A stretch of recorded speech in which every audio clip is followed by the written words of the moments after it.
Well, hey everybody, this will be part two of my interview with the Mountain Housewife. And in this part, I'm going to go back to kind of her bio of her life. Now, in my first interview, it was more getting to the subject of her embracing the patriarchy and kind of retiring full time and saying, yes, my husband is my ministry and that, which is really good. Now we're going to kind of go back to kind of her whole life story. Really good stuff here. I hope you guys enjoy it. If you're liking this content, give me a like, subscribe, give me a comment below. This one will be a little bit longer. I think it was about 35 minutes or something like that. And I hope my daughter's not too distracting in here. I had my daughter with me when I was interviewing the Mountain Housewife. And so hopefully she's not too distracting. She was kind of up and down and around here. But good stuff. Stay tuned.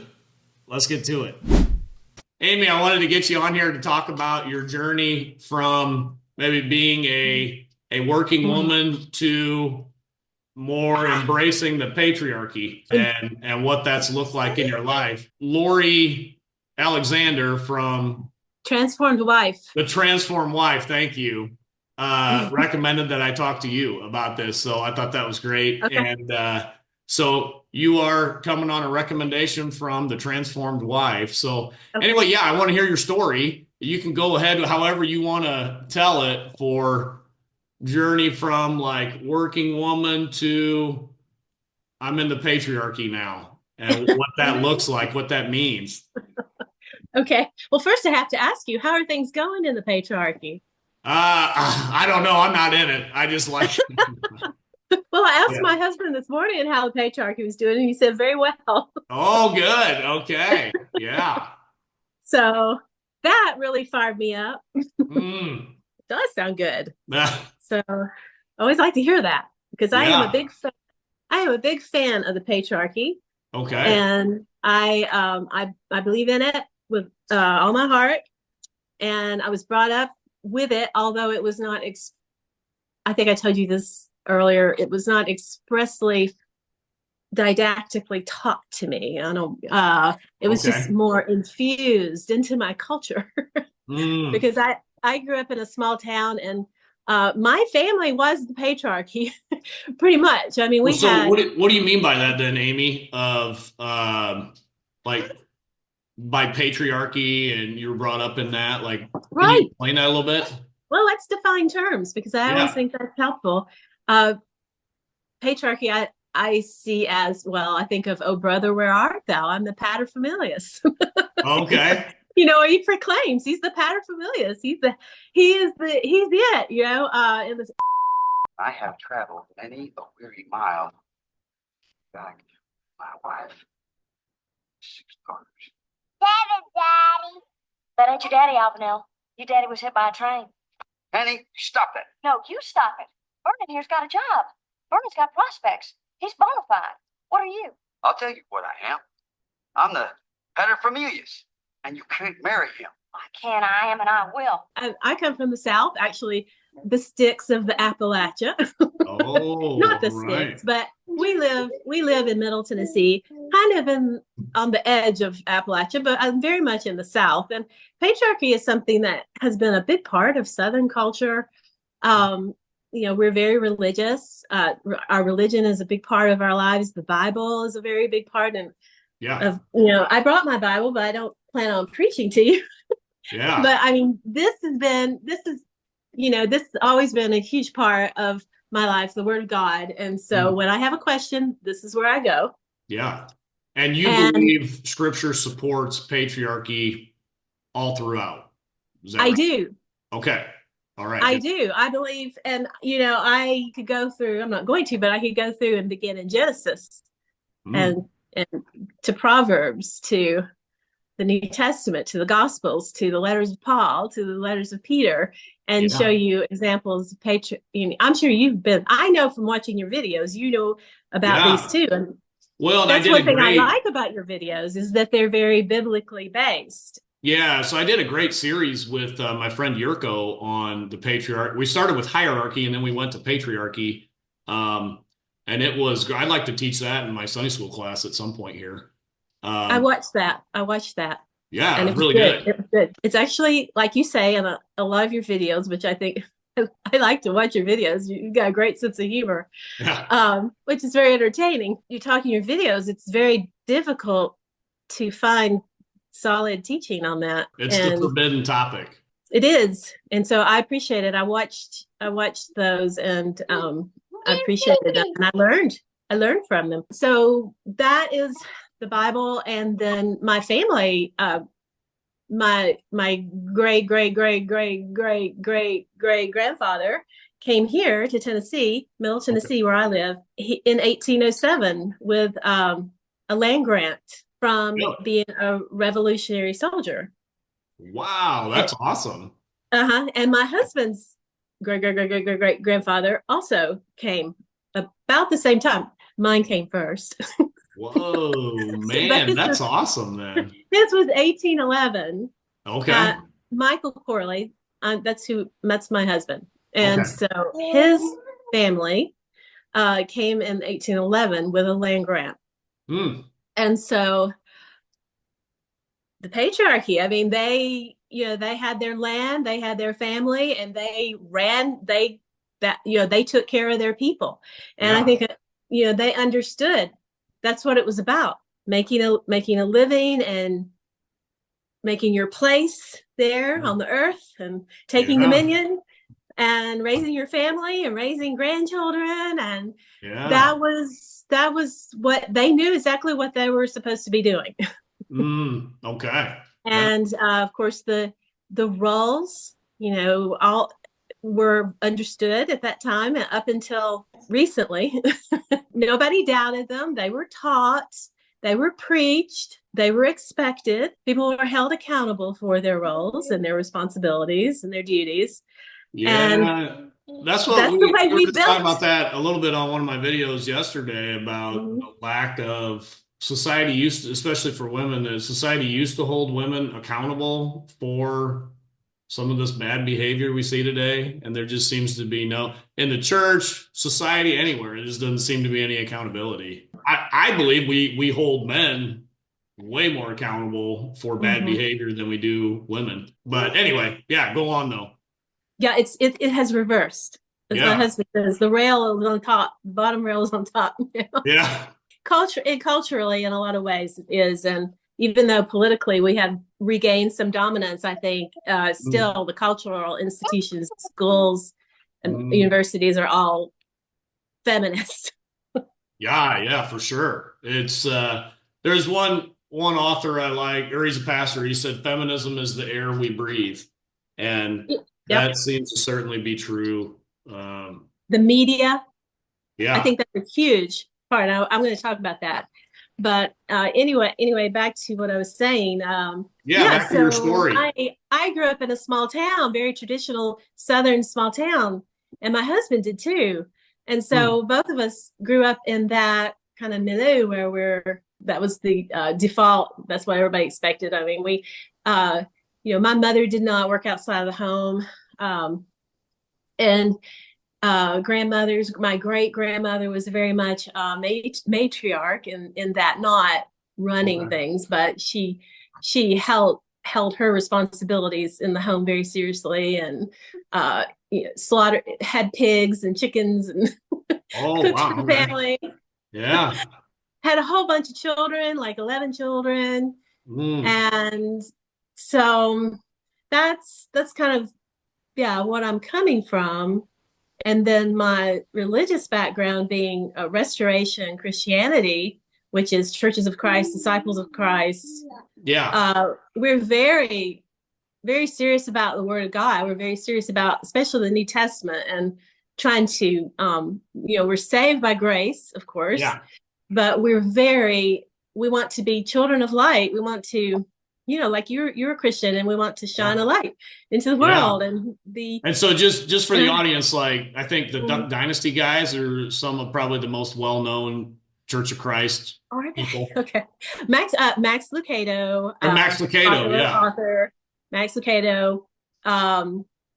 I know you're not on Twitter, that there's a popular account that I really like right now. It's called Foundation Father. He's really good. And Matt's his name too. And he writes, and he's also a member of the Church of Christ. And so when we have we try to use the Bible, but especially the New Testament, as our rule of life.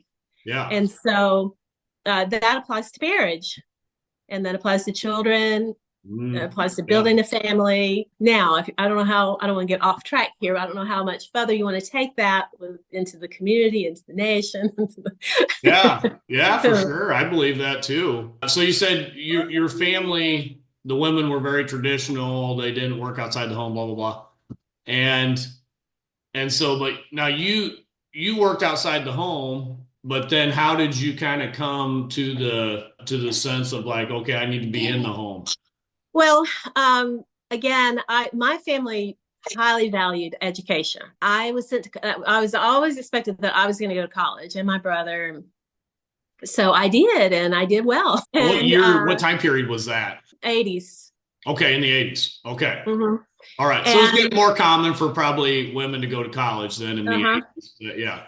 My father, although he was a patriarch, Yeah. really encouraged me in my education, and also sports. I played all kind. I was a college tennis player, and I played high school basketball, all of that. So I was very, and that's, I think, what has been a big problem is, we've encouraged individualism so much. Go on, be all you can be, get as much education as possible, and competitive sports, and you got to be the best, and you got to be, and you got all of that. Was even though we had all that patriarchy in our family, that was very much encouraged, was to be the best you can be. And it was kind of for the family. It was kind of like, you gotta live up to all this. And I felt like that kind of pressure too. And also I was pretty good at all that stuff. So my husband's also very athletic, and he also had a good, went on with his education. And so when we met, we hit it off. He was quite a bit older than I was. He's about 9 years older than I am. And he actually became friends with my father first. And they were friends. And then he would kind of come over to the house and stuff, and we got to know each other that way. How were they friends? Well, my husband's a lawyer. And so his law office was across the street from my father's dental office. And also that small town. Okay. Yeah. And also we went to church together. So when he moved to our town from his even smaller town, when he moved to our little bit bigger town, he came to our church. So, actually the first time I met him, he sat behind me in church, and I spent most of the time talking. I spent quite a bit of time talking to him, but I went home and told my mother, I'm going to marry him. Whoa, really? Wow. Yeah, I did. And my mother said, well, Amy, you be a good girl, and maybe you will someday. Would any mother say that now? I don't know. Maybe be a good girl, and maybe you can marry him someday. Yeah, that sounds like what my dad told me about marrying my wife. It's like the roles reversed a little bit here. So I kind of, we were just friends because I was pretty young. Yeah. So how old were you then when you first met? Well, I was probably 16. Oh, okay. Yeah. Yeah. And he had just gotten out of law school. So he was way older. And so we couldn't be like dating yet or anything, but we were definitely friends. Okay. And then when I went to college, he started coming down to visit me. And that's kind of when we started. And so I was at a college in Atlanta, Georgia. And when he started talking about marriage, I transferred back here to Tennessee Tech in Cookeville, Tennessee. And so we married that summer. I was a sophomore in college. So just for the guys out there, that's a good sign if a woman will transfer colleges because she's into you, then that might be a keeper, right? I was very into him. It seems like today the women want the men to probably move to their town where they're going to college if they're going to continue. And that was not going to happen. And I will tell you something, and your followers something. His previous girlfriend, which I cannot name because she's a very prominent politician. Really? now in our state. Wow. Okay. He met her in college, and she was a beauty queen and all of that. Mm. And she he wanted to marry her, and she would not leave Nashville and come and live in a small town. Okay. And So wise so choice. Very he wise. was not going to move. He was not going to move. He was where he wanted to be too. So Yeah. that kind of tells you a lot about my husband. I'm going to share a little more here, but Yeah. No, that's a yeah, wise choice that, the woman should follow you, not the other way around, or else it yeah, probably isn't going to work very good. that was that was before we met, or maybe about the same time. But Mm. she was furthering her education at Vanderbilt and kind of moving up into academia, and that was her world, and she wanted to stay in her world, Okay. and she would not come into his world. And Yeah, that's a he, wise he was choice. not he was not going to go into her world. Is she married Oh now? yes, she actually did eventually find a husband, and he Oh, financed her. He financed her political campaign. She ran for governor a few years, but she lost. She ran a couple of times, but she lost both times. Sorry, I oh. should not laugh, but No, I just asked because I wonder if she ever got married, because it sounds like she was way more career oriented than she was like family oriented. yeah. But she married a guy who had wealth, a lot of family Ooh, wealth, and he connections. kind of financed Okay. her campaigns, Okay. and she eventually became Speaker of the House of our legislature here. Oh, And she actually called my husband the night before we married and begged him not to marry me. So what? I've never really had I never voted for her. Man, that's funny. Even Your though husband must be a real catch if his old flame calls him the night before the wedding and says, "Hey, oh, I'm not to marry her." he's catch. Wow, I like this Yeah, story. he Yeah. he is. He's great. He's great. Okay. My husband is a very good Christian man. But so, like I said, they met in Bible college. They met at David Lipscomb College, and but she never could. But I just thought, Hmm. oh, it would be so wonderful to be married to him and to live Yeah. and live here and to have a Well, home and have children. let me interrupt you then for a second here, Amy. From what I'm getting from you is there might be good girls in Bible college, just like your husband found, but that doesn't necessarily mean they'll be good wives and good mothers then. Is that what I'm picking up here? Well, I hate to say, but so many of his classmates are now divorced. Okay. Yeah. And And I think yeah, Christian men need to realize that, like, there's good Christian girls out there. They just may not be good wives and good mothers. well, I don't know. I never wanted to know too much, but it was, I think she really missed out, but Yeah. I'm glad she did. Worked out good Yeah. for me.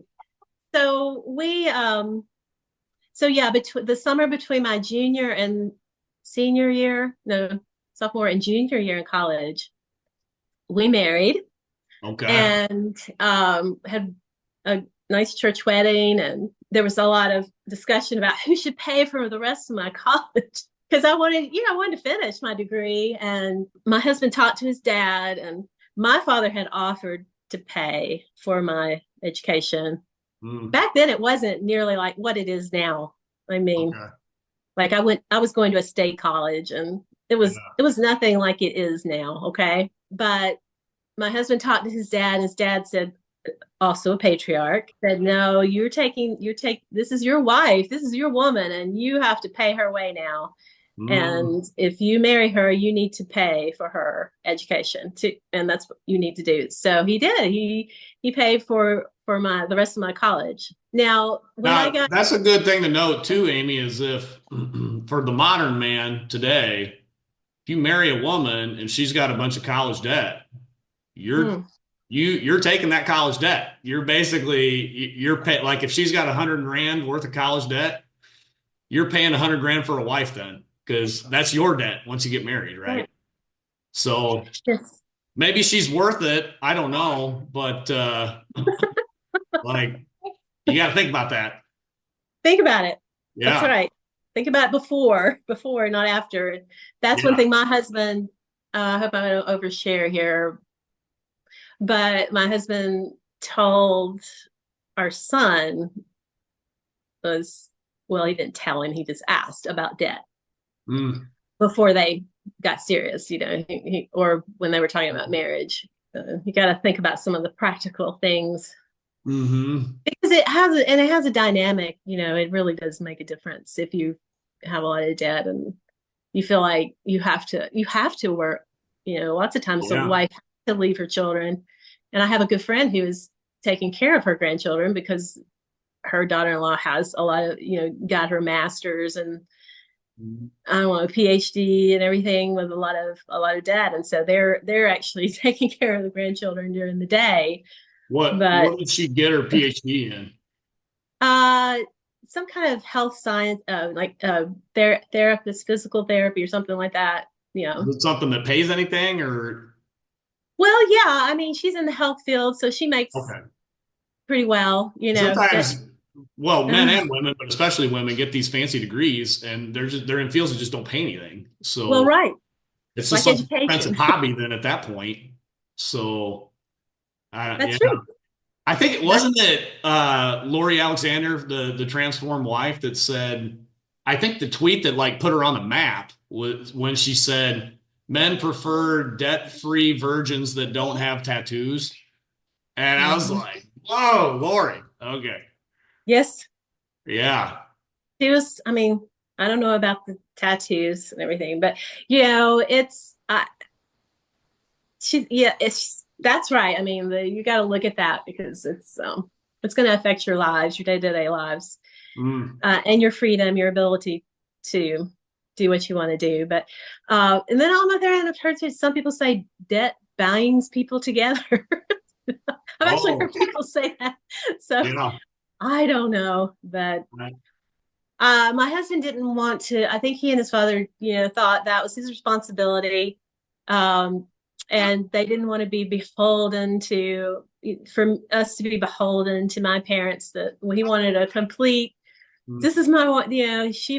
We're one flesh now, and it's us. Yeah. And I think the Bible teaches that. So I did really well in my field, and I was offered a scholarship to go on and get a PhD. But about the same time I got my acceptance letter to Vanderbilt, Oh, I found out I was pregnant. oh, okay. And so that was into that. Mm. And I had to go tell my professors, all my professors who wrote recommendations for me. And I'm sorry, I can't do this because I'm not going to move to another town from where my Yeah. husband is.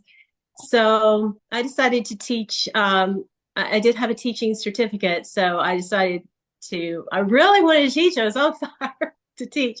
So I Yeah. decided to teach at the local high school, and they needed a teacher. So they hired me. Spanish was my field then. Okay. And Hola. so I did. And then after I had the baby in January, I guess of the first year, I asked my principal if I could teach part-time. And Mm. he said, no. He said, you've got to decide what you're going to do. You're going to be a teacher up here, or you're going to be a mother. You can't do both. Oh man. Well, from what I see, the job landscape has certainly changed in that regard because there's all kinds of women that work part-time now in like all kinds of stuff. Well, I thought it would be a good thing too, but he wanted a fully commit. He thought that I would not be. He thought I was not fully committed, I think, to teaching.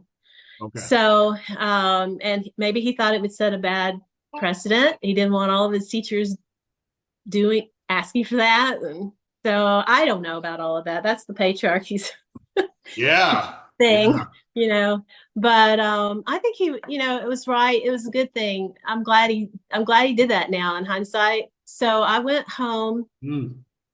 and then I was offered another job from a Christian school, and Okay. they were willing to hire me part-time.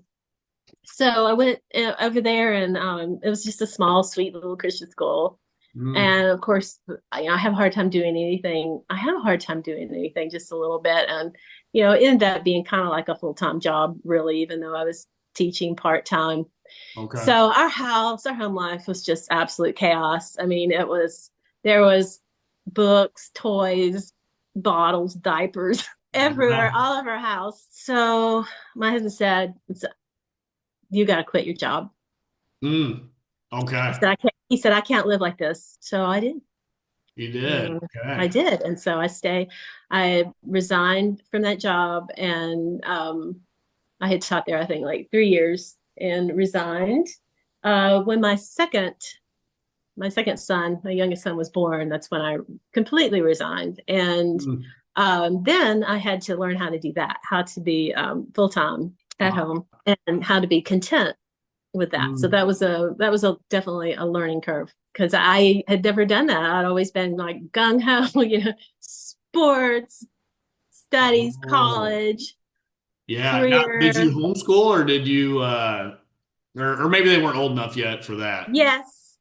Well, no, my oldest son started really early recognizing letters. And so Okay. I began to teach him to read.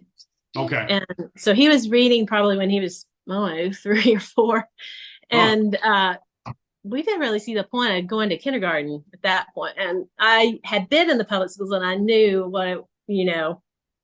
I just felt like he would be bored. And not challenged enough in the public school. yeah, because he already knew how to read, and he was Yeah. reading books, and he was going into kindergarten. Also, there's we were beginning to get the social breakdown that we're seeing now.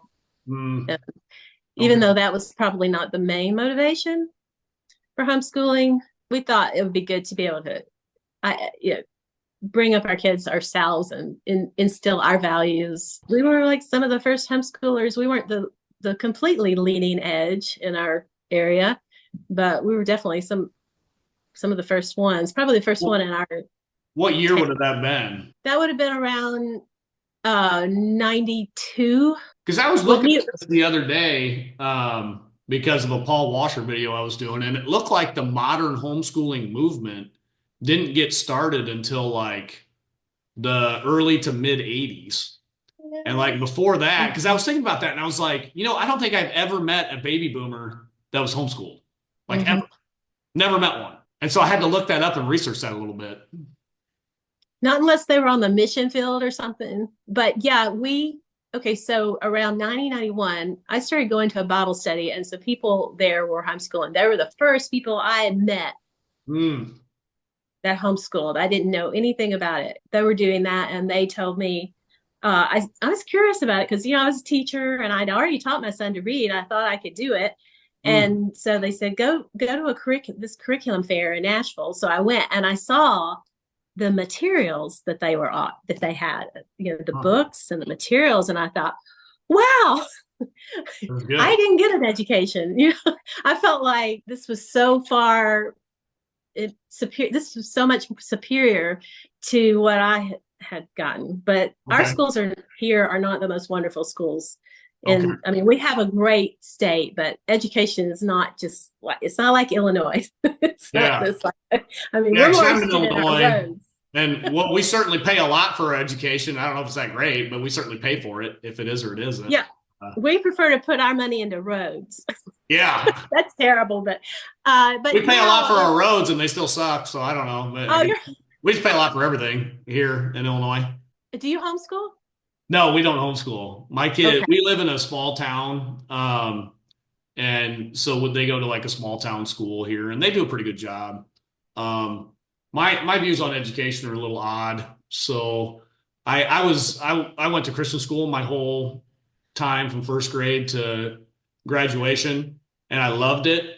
I loved my school. Had a great experience there. I was valedictorian of my high school.